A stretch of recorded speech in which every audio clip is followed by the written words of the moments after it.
Buenas jóvenes, ¿cómo les va? Espero que se encuentren bien.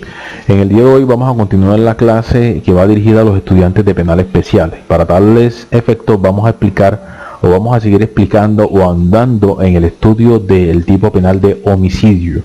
Es uno de los tipos penales más básicos, quizás es sencillo su abordaje, pero a la vez es un tipo penal que por sí mismo es todo un universo, porque tiene una gran cantidad de material para estudiar, para ahondar, incluso para hacer un pequeño, digamos, retroceso en conceptos de penal general. Es el tipo penal que nos permite esa comprensión con quizás mayor facilidad. Vamos a hablar hoy del tipo penal, del tipo subjetivo respecto al homicidio. También vamos a hablar del homicidio consentido y finalmente vamos a abordar las circunstancias de agravación del tipo penal. Para empezar, frente al tipo subjetivo del homicidio, pues lo primero es indicar que el homicidio normalmente, bajo circunstancias normales, cuando se comete, cuando se consuma, se hace con dolo directo. El dolo directo viene siendo definido por el artículo 22 del Código Penal como aquella actuación que se hace con conocimiento de los hechos más voluntad. Así, de esta forma tan sencilla, podríamos resumir el dolo bajo la consagración actual del Código Penal. Conocimiento de los hechos más voluntad. Se conocen los hechos y se busca la realización de el mismo, es decir, se busca la realización en este caso del delito o el tipo penal de homicidio. Teniendo en cuenta que el tipo penal de homicidio es un tipo penal de resultado y que se puede cometer con dolo, cabe entonces pensar que se puede cometer por comisión por omisión. Ya sobre esto nos hemos referido en clases pasadas. Cualquier duda que tengan pueden dirigirse al video donde tocamos este tema. En ese sentido, como quiera que se trate de un tipo penal de resultado y al realizarse con dolo, si fracasa el intento de acabar la vida de alguien por una circunstancia ajena a la voluntad del sujeto agente, pues la conducta va a quedar en grado de tentativa según el amplificador del tipo del artículo 27. Dicho esto, pasemos con la diapositiva.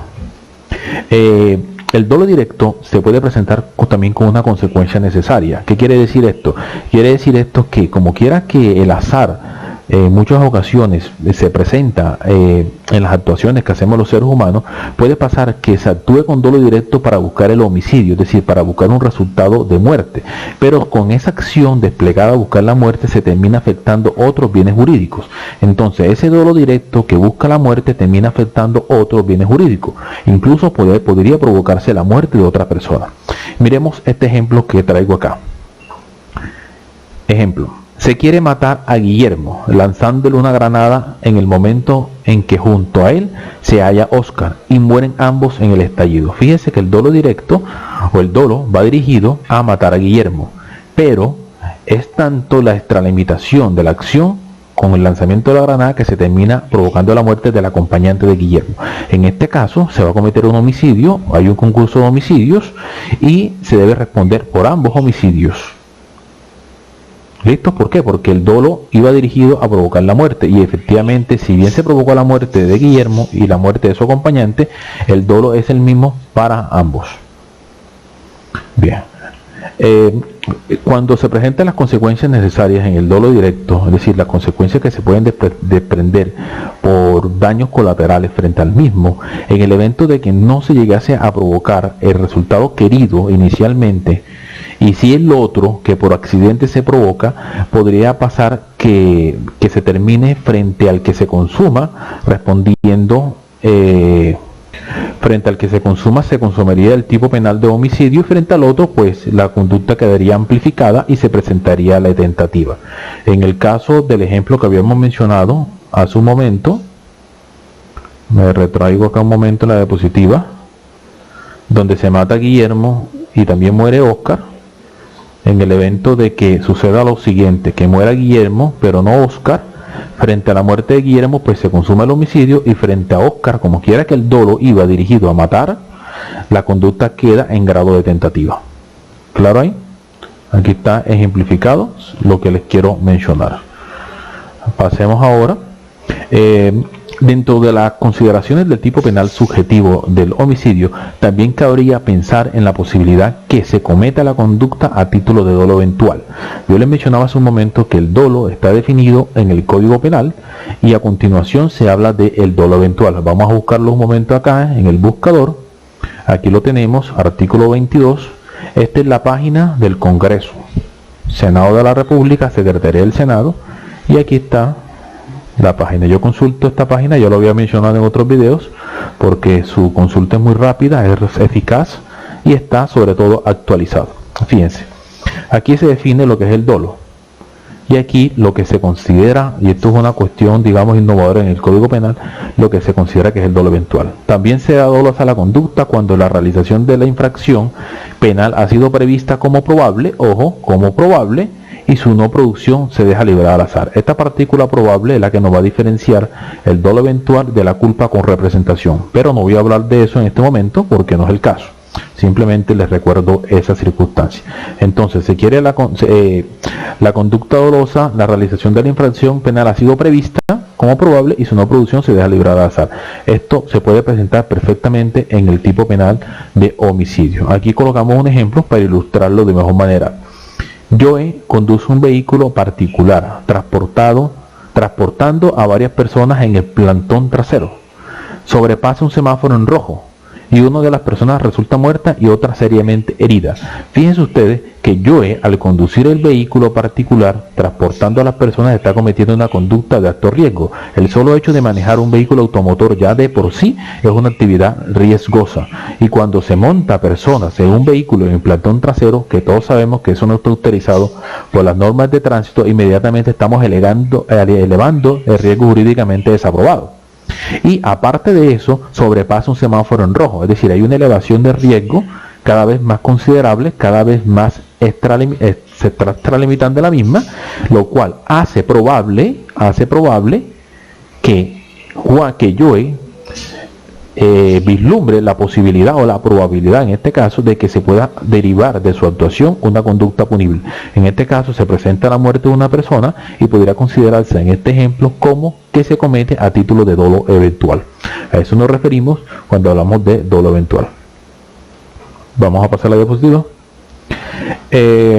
Otras circunstancias en el estudio del tipo subjetivo del homicidio es que cuando se yerra en alguno de los elementos del tipo surge el error, y dependiendo de cuál sea el error que se cometa, pues va a haber unas consecuencias jurídicas. Si el error es invencible, habrá atipicidad de la conducta. En cambio, si el error es vencible, se castigará de conformidad a la culpa en el evento que el tipo penal consagre la culpa como una de las modalidades en las cuales se pueda desplegar. Recuerden ustedes que respecto al Código Penal colombiano existe lo que se conoce como el numerus clausus o relación cerrada, es decir, solamente serán culposas las conductas que así lo establezcan expresamente en el Código Penal. Tratándose del delito de homicidio, vamos a encontrar que consagra la modalidad culposa. Entonces, en el evento de que el error sea vencible, se va a sancionar, pero como la modalidad culposa frente al tipo penal en el caso que lo permita. Si el error es invencible, la conducta es atípica. Aquí traigo unos ejemplos para explicar esto de mejor manera. Ejemplo, con error invencible. William Blaine cree que bien se esconde detrás de uno de los matorrales es una presa de caza. Es decir, William Blaine está haciendo un proceso de caza y cree que detrás de los matorrales existe un animal, una presa de caza, resultando ser un hombre. Si el error fuera provocado por la víctima en paraje solitario, pues para asustar a Pedro se vistió de oso, para asustar a William Blaine se vistió de oso, el hierro surge invencible y por tanto la conducta es atípica.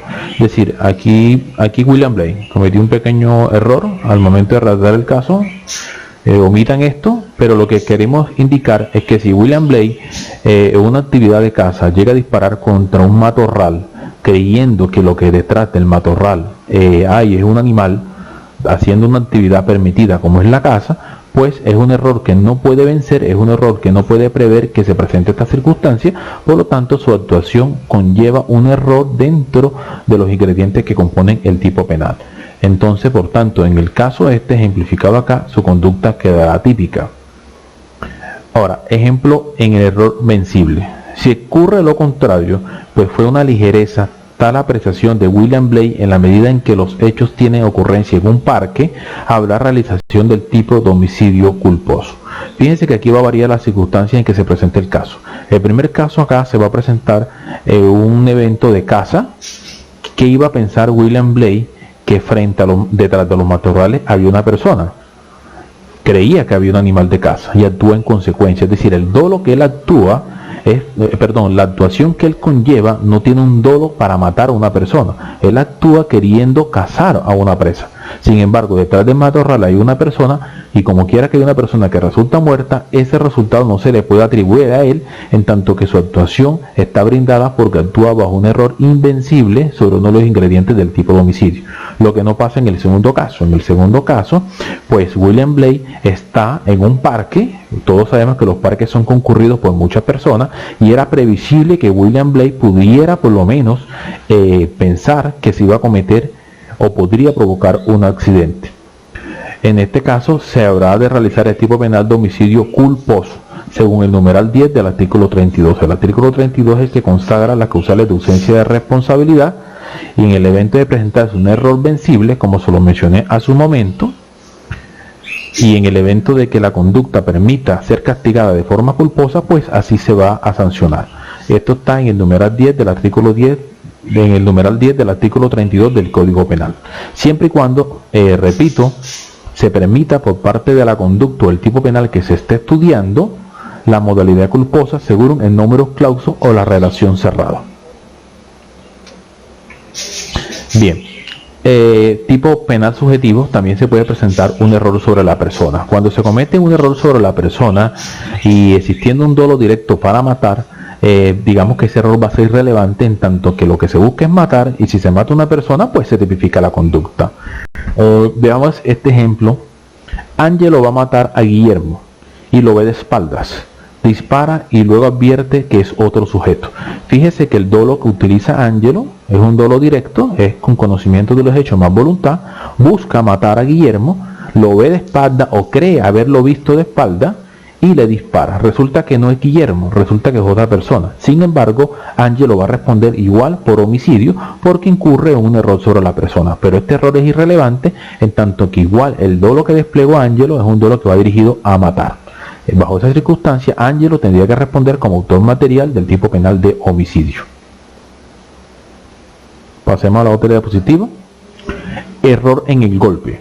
A diferencia de el error en la persona, el error en el golpe no es sobre la persona, no va a recaer sobre el sujeto que se quiere matar. El error en el golpe es un error que se va a presentar por un desvío del curso causal de la acción que se despliega.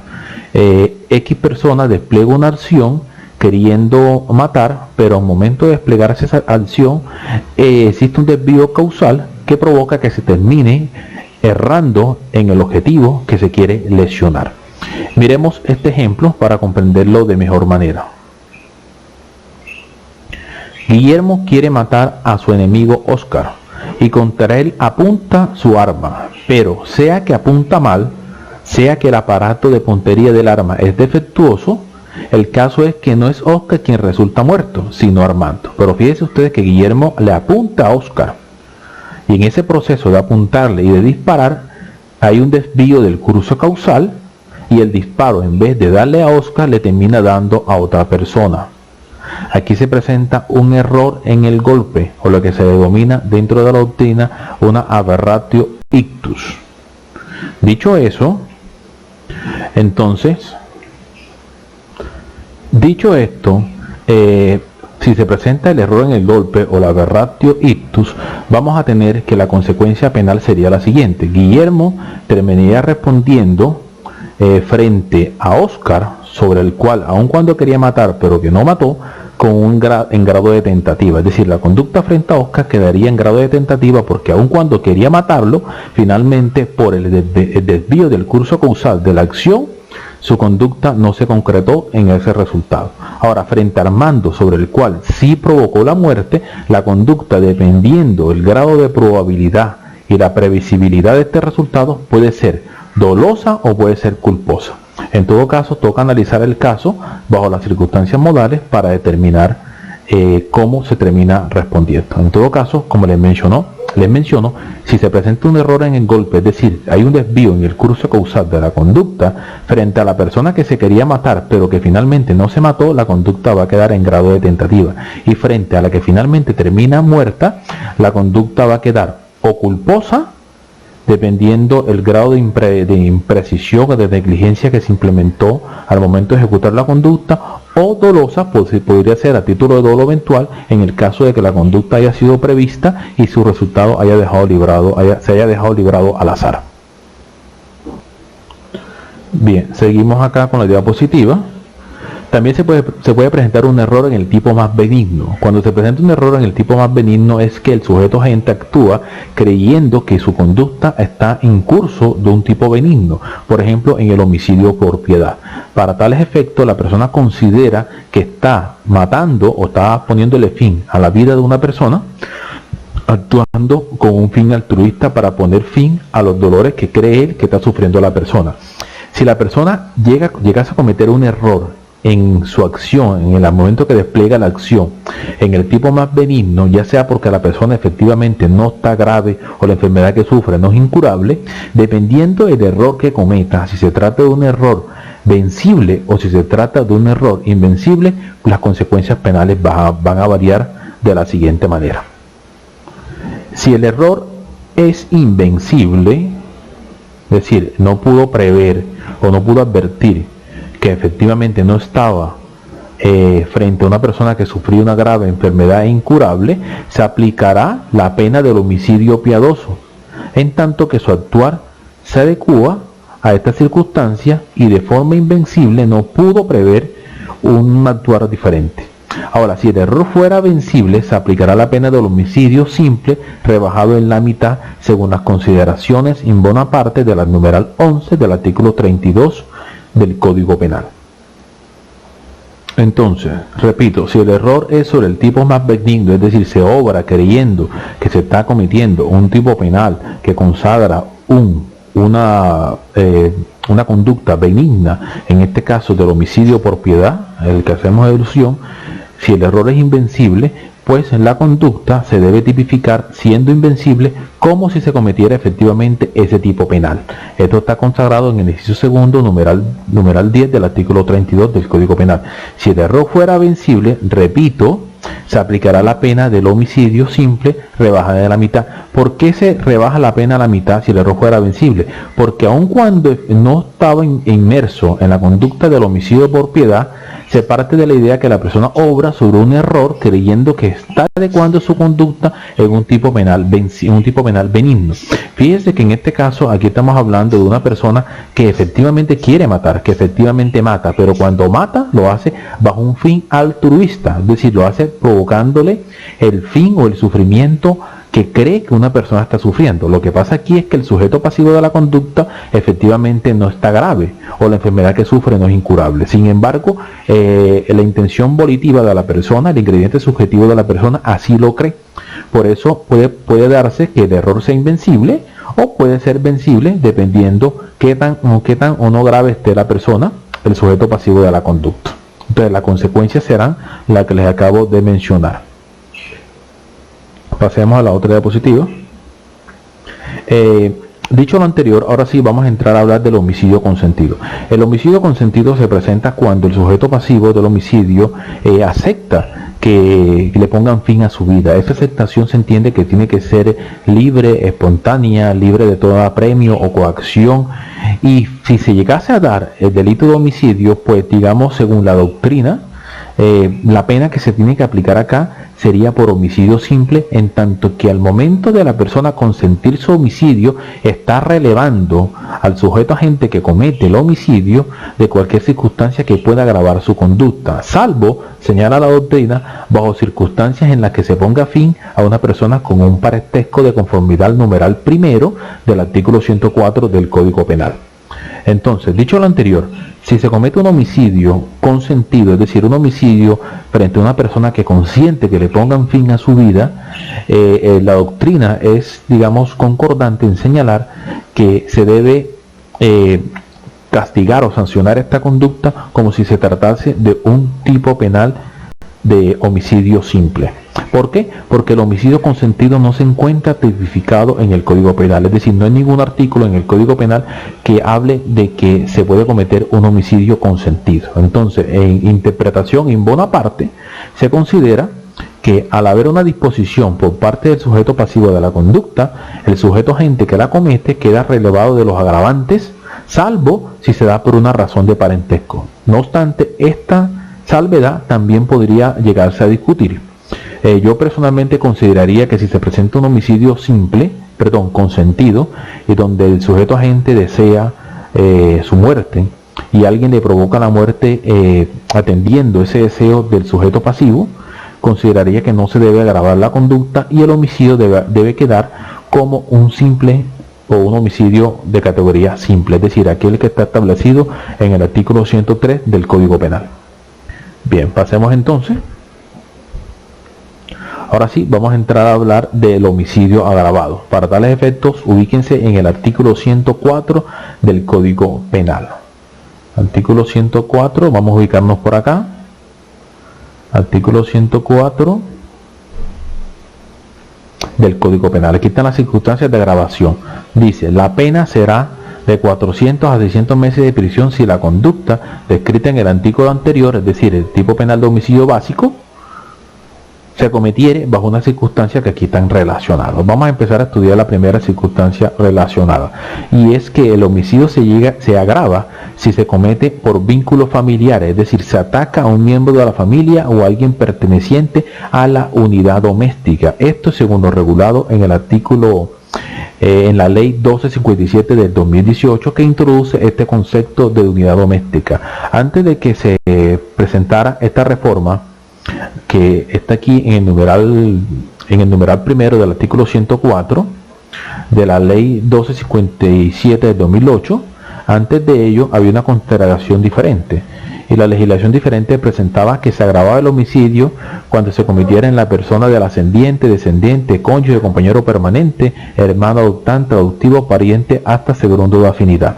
¿Qué pasa con la nueva definición que hay del agravante número 1 del tipo penal de homicidio, consagrado en el artículo 104 del Código Penal? Pasa de que no se define en gran medida qué significa esto de la unidad doméstica. Entonces, aquí hay bastantes críticas por parte de la doctrina frente a la imprecisión en que incurre el legislador. Sin embargo, se considera que podríamos entender por unidad doméstica a todas las personas que configuren, por ejemplo, los ascendientes, los descendientes, hermanos o parientes dentro del cuarto grado de consanguinidad. Es decir, se podría entender que hace alusión también a la consagración que estaba en el texto original.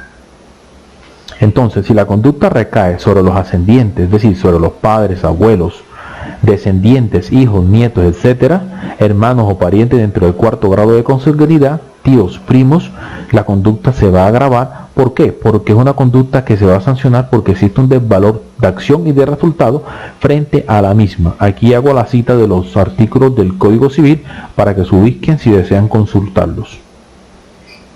Entonces, en el homicidio agravado por el vínculos familiares también recae sobre los cónyuges, o podría llegar a recaer sobre los cónyuges, porque los cónyuges hacen parte de la unidad doméstica establecida en la ley 1257. Entonces, ¿cuándo se comprende que existe un cónyuge? De momento que se celebra el matrimonio hasta que se produce el divorcio o se anula el matrimonio. Aquí cito los artículos del Código Civil donde pueden encontrar estas instituciones. Entonces, si se atenta contra la vida de un cónyuge o uno de los cónyuges atenta contra la vida de su pareja, pues se va a agravar el homicidio por los vínculos familiares. Ahora, hay algo muy importante que hay que señalar, es que la ley 1257 de 2018 señaló que lo que se trata de proteger son a todas las personas que hagan parte o que integren la unidad doméstica. Esto implica que no necesariamente cuando se llega a presentar el divorcio se podría presentar que no se va a dar la circunstancia de agravación punitiva. Puede darse el caso que una persona mate a su expareja frente a la cual se divorció, y podría incluso bajo esa circunstancia pensarse que el homicidio se agrava aun cuando existe un divorcio. ¿Por qué? Porque puede pasar, no digo que sea la regla general, pero puede pasar que aun cuando sean exparejas aún sigan componiendo una unidad doméstica. ¿Por qué? Porque se siguen encontrando, porque tienen responsabilidad frente a los hijos. Entonces, si hacen parte o integran la unidad doméstica, según las consideraciones de la ley 1257, aún existiendo un divorcio de la pareja, podría darse la agravación en el evento de que uno de los cónyuges o un miembro termine poniendo fin a la vida de esta persona. Es decir, el divorcio no va a extinguir la unidad doméstica en el evento que la unidad doméstica se mantenga. Repito, si la unidad doméstica se mantiene, aún existiendo un divorcio, podría darse el agravante por vínculos, por existir vínculos familiares, porque lo que aquí se trata de proteger es la familia. Entonces, la norma también señala que podría recaer sobre compañeros o compañero permanente. Cuando hablamos de compañero o compañero permanente, son aquellas relaciones que generan efectos civiles y familiares con el paso del tiempo. Es decir, más allá de que las personas se casen, se pueden generar este tipo de efectos por el solo paso del tiempo y cuando se cumplan unas circunstancias previamente establecidas en la ley. Cuando hablamos de compañeros y compañeras permanentes, también se debe ser extensivo en esta idea frente a las parejas del mismo sexo, pues así ha sido establecido en la Corte Constitucional en la sentencia C-029 del 2009. Entonces, compañero y compañera permanentes, si llega a existir un homicidio que atente contra la vida de uno de los compañeros, incluso si se trata de parejas del mismo sexo, pues cabe la posibilidad de que el homicidio se termine agravando porque existe un vínculo familiar, porque los compañeros permanentes hacen parte de la unidad doméstica. ¿Listo? Inclusive las parejas del mismo sexo, según las consideraciones de la sentencia que les acabo de mencionar.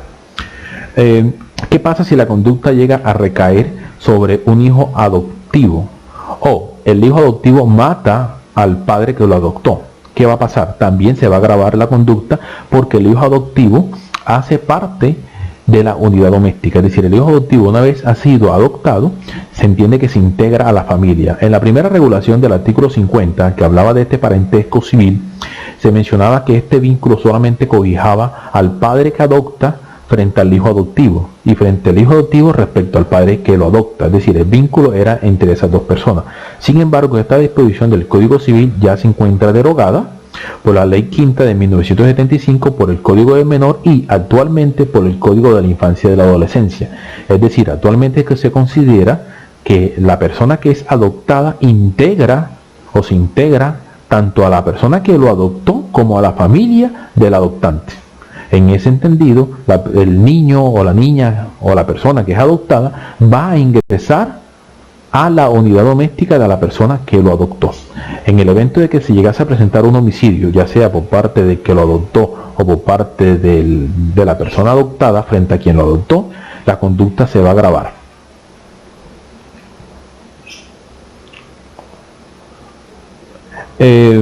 También cobija el agravante a las personas que se encuentren en grado de afinidad, es decir, lo que nosotros comúnmente conocemos como los parientes políticos. Nos referimos a los hijos de la esposa, es decir, te casas con alguien que ya tiene un hijo. Los hijos que él tiene, que tiene esa persona, pues con ellos puedes llegar a componer una unidad doméstica, aun cuando no vivas con ellos. Es decir, aun cuando no convivan en el hogar, se podría dar la unidad doméstica siempre y cuando existan vínculos familiares. Se podría dar también frente al yerno, la nuera, el suegro, el cuñado, de conformidad al artículo 47 del Código Civil. En el evento de que estas personas con las cuales se tiene un grado de afinidad político hagan parte de la unidad doméstica, aun cuando no convivan, podría, en el evento de que se presente un homicidio frente a las mismas, podría agravarse el tipo penal de homicidio, repito, siempre y cuando conformen o hagan parte de la unidad doméstica y con los cuales se tengan vínculos familiares. Artículo 26 de la Ley 1257. ¿Por qué existe este agravante por vínculos familiares? Pues la respuesta, digamos, es algo obvia. Lo que se busca es proteger la familia, lo que se busca es salvaguardar la unidad familiar como punto neurálgico, punto básico que conforma la sociedad. Recuerden ustedes que la familia está vinculada por lazos de espiritualidad, lazos de colaboración y solidaridad. Entonces, cualquier atentado contra un miembro de la familia y si se llegase a provocar la muerte o la conducta llega a quedar en grado tentado, pues se va a cometer este agravante del numeral primero del artículo 104. Es decir, siempre y cuando haga parte de la unidad doméstica. Por último, frente a este agravante hay que resaltar que se requiere conocer la circunstancia de agravación para poder ser imputada. Y aquí pongo un ejemplo. Si Pedro mata a Juan sin saber que es su padre, no se le agrava la conducta por emparentesco. Es decir, para que a Pedro se le agrave la conducta cuando provoca el homicidio de otra persona y resulta que la persona que mató es su padre, Pedro tenía que conocer que se trata de su padre. Digamos que Pedro fue adoptado o fue dado en adopción y luego Pedro creció y termina matando a una persona y luego se descubre que esa persona es el papá de Pedro, pero Pedro esa circunstancia no la conocía. Recuerden que estas conductas de agravación se tienen que desplegar con dolo, y Pedro cuando actúa de esta manera actúa sin el dolo, actúa sin el conocimiento de que Juan es efectivamente su padre y no se le puede entonces agravar la conducta a Pedro. Se requiere entonces conocer las circunstancias de agravación, en este caso conocer el vínculo familiar, para que se pueda hablar de que esta conducta se es imputable. Es decir, se le es imputable la circunstancia de agravación, por el numeral primero del artículo 104. Ahora pasemos a hablar de el homicidio agravado por vínculos teológicos, ocasionales o consecuenciales con otra conducta punible. Esto lo encontramos en el numeral segundo del artículo 104. El artículo segundo del numeral 104 señala que se puede cometer el homicidio para preparar, facilitar o consumar otra conducta punible, para ocultarla, asegurar su producto o la impunidad para sí o para un compartícipe. Fíjese, de la lectura de esta agravante que se encuentra en el numeral segundo del artículo 104, repito, podremos concluir que aquí el homicidio se va a cometer como un medio para un fin. Es decir, el delito de homicidio es un medio que se utiliza para conseguir otro resultado punible. Por esa razón es que se considera que esto es una circunstancia de agravación, porque el homicidio por sí solo ya es una circunstancia grave, es un delito gravoso, es un delito que pone fin a la vida, es un delito bastante cuestionable. Entonces se cuestiona aún más o se agrava la conducta cuando el mismo es utilizado como un medio o como un puente para cometer otro delito. Entonces, cuando se refiere a la finalidad de ocultar a la conducta punible, asegurar su producto y su impunidad para sí o para los partícipes, está dando cuenta de lo que se conoce como conexidad ocasional y consecuencial. Dicho esto, entonces, vamos a hacer un estudio de esta agravante. El agravante menciona el término para sí, es decir, se comete el agravante para sí o para los copartícipes. Para sí, para preparar, facilitar o consumar otra conducta. Para ocultarla, para asegurar su producto o la impunidad. O para los partícipes, para la misma circunstancia que les acabo de mencionar. Cuando el tipo o cuando la circunstancia de agravación habla de para sí, se está refiriendo a la forma como se ejecuta o cómo se puede llegar a cometer la conducta. En este caso, la conducta se puede cometer por un autor material o por un autor mediato. A eso se refiere la partícula para sí. Y cuando habla de copartícipes se refieren a quienes pueden concurrir dos o más personas a cometer la conducta punible. En este caso, de los coautores materiales propios o impropios, del determinador y del cómplice. Sobre los coautores materiales propios, impropios, determinador y cómplice, y sobre el autor mediato y el autor material hablamos en un video, ya se grabó en otra ocasión, pueden volver sobre el mismo si tienen alguna duda al respecto. Algo importante que resulta oportuno resaltar es que para imputar esta agravante del numeral segundo del artículo 104 no es necesario que el delito que se persiga se cometa, es decir, se utiliza el homicidio como un medio o como un fin para cometer, por ejemplo, el hurto, y digamos que el hurto no se llegue a dar, no importa. En ese caso, la conducta frente al hurto quedaría en grado tentado, pero respecto al homicidio, como se utilizó como un medio, la conducta se va a consumar y el agravante va a configurarse. Por eso es que decimos acá que no es necesario que se consiga el fin que se persigue, delimitado por la expresión para. Por eso es que cuando el numeral señala, dice para sí o para los copartícipes. Es decir, se utiliza estas circunstancias para buscar la impunidad, el ocultamiento la facilidad para cometer otra conducta. En ese sentido, la conducta que se quiere buscar no es necesario que se consuma. Toda vez seguimos mencionando, como todo ingrediente subjetivo no requiere la realización material de lo que se busca. Recuérdese que la razón del agravante es el aumento del valor de acción y no del resultado. ¿Por qué se habla del valor de acción? Porque se va a hacer un juicio de reproche frente a la acción en donde se utiliza el homicidio como un medio para cometer otro delito. Aquí colocamos unos ejemplos para entender esto de mejor manera. En el primer ejemplo, Juan y Pedro matan al guardia de seguridad de un banco. Juan y Pedro matan al guardia de seguridad de un banco con el fin de poder hurtarlo, pero son detenidos cuando abrían la caja. Fíjense que el homicidio que comete Juan y Pedro va dirigido a evitar la guardia que está desplegando esta persona acá, es decir, evitar o vulnerar el sistema defensivo que tiene el banco y que se les facilite el plan criminal que ellos tienen en mente. El plan criminal de Juan y Pedro, es decir, lo que ellos están buscando es hurtar. ¿Hurtar qué? Hurtar el banco. Lo que pasa es que terminan matando a guardia como un medio para conseguir este fin criminal. Repito, el plan criminal inicial de ellos siempre ha sido hurtar el banco, es decir, el botín, y por el botín. Utilizan el homicidio para procurar este fin. Y digamos que no consiguen ese fin, que es lo que aquí pasa. Frente al tipo penal de homicidio, se va a consumar la conducta tal y cual se las vengo mencionando. Ellos van a responder como coautores materiales frente al homicidio del guardia. Pero el hurto, como quiera que el hurto no se concretó, no se consumó porque fueron sorprendidos cuando abrían la caja, frente al hurto la conducta va a quedar en grado de tentativa. Entonces aquí va a haber un concurso, serán coautores del delito de homicidio, coautores materiales del tipo penal de homicidio en concurso con el tipo penal de hurto en grado de tentativa.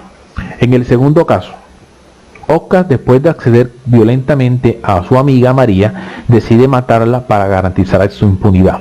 ¿Por qué Oscar decide matar a María? Porque luego de violarla y de accederla carnalmente, como quiera que es su amiga, María conoce su identidad. María podría identificarlo, entonces él la mata para evitar eso.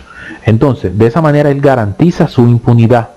Fíjense que el numeral segundo del artículo 104 nos menciona esas circunstancias como una de las cuales podría dar lugar a que se aplique este agravante para asegurar la impunidad, para así, es decir, cuando se actúa como autor material o como autor mediato o para los copartícipes. Habíamos dicho hace un momento que cuando hablamos aquí de copartícipes o cuando la norma habla de copartícipes se está refiriendo a los coautores propios e impropios, al determinador y al cómplice. Entonces, en el ejemplo que estamos mencionando, se comete el homicidio para procurar la impunidad frente al mismo. Tercer ejemplo, Guillermo decide matar a dos personas que fueron testigos del hurto que acaba de cometer. Guillermo decide matar a dos personas que fueron testigos del hurto que acaba de cometer. Cometió un hurto, Guillermo, hay dos testigos y los decide matar. Y digamos que los mata. ¿Para qué los mata? Para asegurar el botín, para ocultar el hecho, porque son testigos que no van a declarar en su contra en un proceso judicial que se llegue a aperturar, y para garantizar la impunidad de su caso. En esta circunstancia se va a agravar el delito de homicidio, porque el delito de homicidio se utiliza como un medio para lograr estos resultados, asegurar, ocultar el hecho y garantizar la impunidad. Vamos a dejar hasta acá, no me quiero extralimitar en el tiempo, ya llevamos casi 40 minutos. No creo que sea, digamos, muy pedagógico, videos más allá de este tiempo. Continuamos entonces con las demás circunstancias de grabación en otro video que en su momento voy a cargar. Cualquier duda, cualquier inquietud, cualquier sugerencia pueden hacerla en el foro de YouTube. La idea es que planteen las dudas, los interrogantes, las inquietudes, cualquier duda que tengan de cualquier tipo, y yo estaré presto a responderla cuando así el tiempo lo amerite. Entonces dejamos acá, continuamos en otra oportunidad con otras circunstancias de agravación punitiva del artículo 104 del Código Penal. Espero haber sido claro, haber sido conciso, concreto en este interesantísimo tema. Espero que se encuentren bien y nos estamos comunicando.